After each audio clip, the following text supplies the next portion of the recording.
On va maintenant passer aux Gascons et notamment aux plus célèbres d'entre eux. Après le succès des Trois Mousquetaires au printemps dernier, la deuxième partie sort mercredi sur les écrans et elle est cette fois consacrée à la mystérieuse Milady, incarnée par Eva Green, Sophie de Vessières et Simon Amelot. Mousquetaires, vous êtes soldats pour mourir? Au cœur de ce nouveau film, les mêmes ingrédients indispensables que dans le premier. Des combats, des intrigues politiques, de la camaraderie.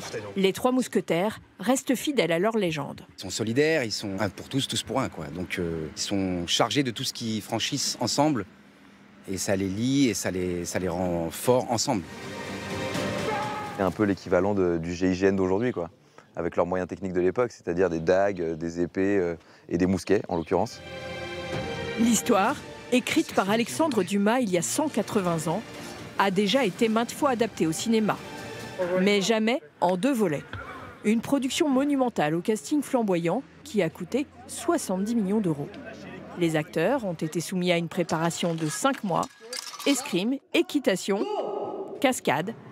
Sur le tournage, toutes les scènes ont été minutieusement chorégraphiées. Une fois qu'on connaît la chorégraphie parfaitement, si on l'exécute trop parfaitement, ça se sent en fait que c'est une chorégraphie. Donc il faut réussir à intégrer du faux bazar à l'intérieur d'un truc très très réglé.